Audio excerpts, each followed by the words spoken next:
আমার ছেলের বয়স যখন 1 বছর, বড় ছেলের, তখন আমরা সরকারি কোয়ার্টারে বাসা পেয়েছি। 12টা বছর আমরা সেই অফিসার্স কোয়ার্টারে ছিলাম, একসাথে 10টা ফ্যামিলি। সবাই কিন্তু এখন বড় হয়ে গেছে, আমার ছেলেরও কিন্তু বিয়ের বয়স হয়ে গেছে। তো ওখানে কিন্তু ছেলে মেয়ে মিলিয়ে কিন্তু প্রত্যেকটা ফ্যামিলির 1-2টা করে বাচ্চা ছিল, সবাই একসাথে কিন্তু বড় হয়েছে। আজকে সেই একজনের মধ্যে বিয়ে আমরা খেতে যাচ্ছি অফিসার্স ক্লাবে। আসসালামু আলাইকুম, চলে আসলাম নতুন আরও একটি ভিডিও নিয়ে। আশা করি সবাই ভালো আছেন, আমিও আলহামদুলিল্লাহ ভালো আছি। কথা বলতে বলতে কিন্তু চলে আসছি আমি অফিসার্স ক্লাবে। 14 বছর আমরা একসাথে ছিলাম একটা বিল্ডিংয়ে, একটা কোয়ার্টারে, অফিসার্স কোয়ার্টারে, আগারগা তালতলা 24 নম্বর বিল্ডিংয়ে ছিলাম আমরা সবাই। অনেক আনন্দেই দিনগুলি কেটেছে সবার সাথে, খুব ভালো একটা সম্পর্ক ছিল আমাদের। তাই কিন্তু আজকে সেই 24 বছর বা 20 বছর পর আমরা দাওয়াত পেলাম, ইনভাইট পেলাম মাহবুব ভাইয়ের মেয়ে রীতির বিয়ে অনুষ্ঠান। মোটামুটি সবাই এসেছে, আমরাও গিয়েছিলাম, আমি, আপনাদের ভাইয়া আর আমাদের মেয়ে আমাদের সাথে ছিল। কিন্তু আমার 2 ছেলের 1 ছেলেও আমাদের সাথে যায়নি। তবে ওদের কথা সবাই জিজ্ঞাসা করতেছিল, নুহাস নাফিস কত বড় হয়েছে, কেমন হয়েছে, কি করে। ওদের প্রশ্নের উত্তর দিতে দিতে আমি ক্লান্ত হয়ে গিয়েছিলাম।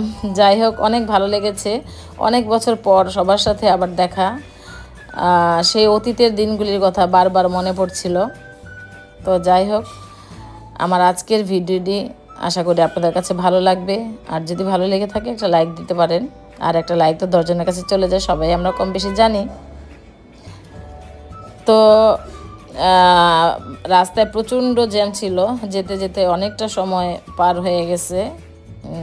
যাই হোক, সবার সাথে দেখা হয়নি, কিন্তু যাদের সাথে দেখা হয়েছে আলহামদুলিল্লাহ খুব খুশি হয়েছি, খুব ভালো লেগেছে যে অনেক বছর পর আবার দেখা। তো আজকের ছোট্ট একটি ভিডিও আপনাদের সাথে নিয়ে এসেছি, দেখতে থাকুন। আসলে প্রতিদিনই ভগর ভগর করি, আজকে আর কেন জানি ভগর ভগর করতে ইচ্ছে করছে না। যদি ভালো লাগে আবারও বলছি একটা লাইক দিতে পারেন। আর সবাইকে মন থেকে ভালোবাসার দোয়া, আমার জন্য সবাই দোয়া করবেন। তো দেখতে থাকুন আমার আজকের এই সুন্দর ভিডিওটি।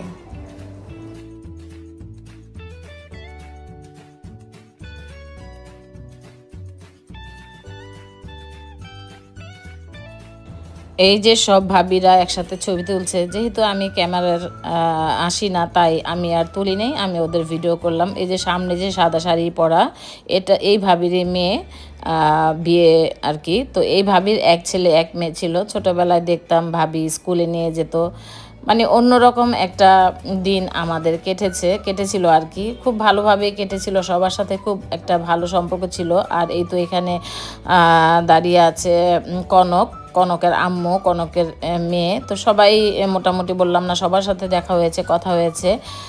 তো খুব ভালো একটা সময় কিন্তু কেটেছে এই বিয়ের অনুষ্ঠানে, কারণ অনেক বছর পর আবার সবার সাথে দেখা, এটা আসলে খুবই একটা ভাগ্যের ব্যাপার আর কি।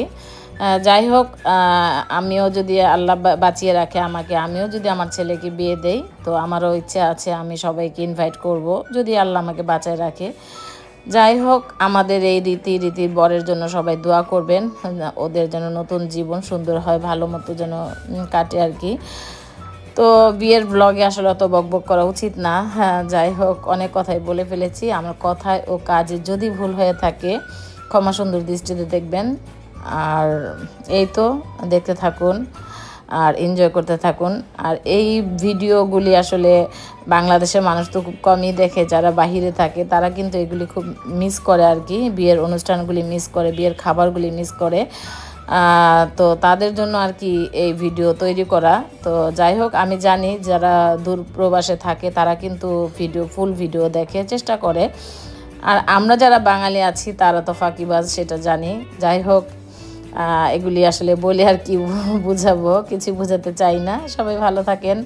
তো দেখতেই পাচ্ছেন আমার মেয়ের অনেক দুষ্টুমি, সে তো মহা খুশি, এমন একটা জায়গায় এসেছে। আর সে ফটো সেশন করার জন্য সে এইভাবে পোজ নিচ্ছে, ওভাবে পোজ নিচ্ছে, কি আর বলবো।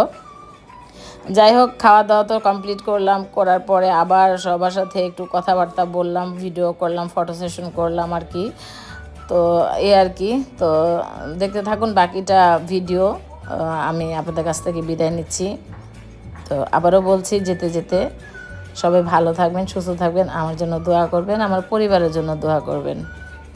আর আজকের এই বিয়ের ব্লগ ভিডিও আপনাদের কাছে কেমন লেগেছে অবশ্যই কিন্তু কমেন্ট করে জানাবেন, জানাতে কিন্তু ভুলবেন না।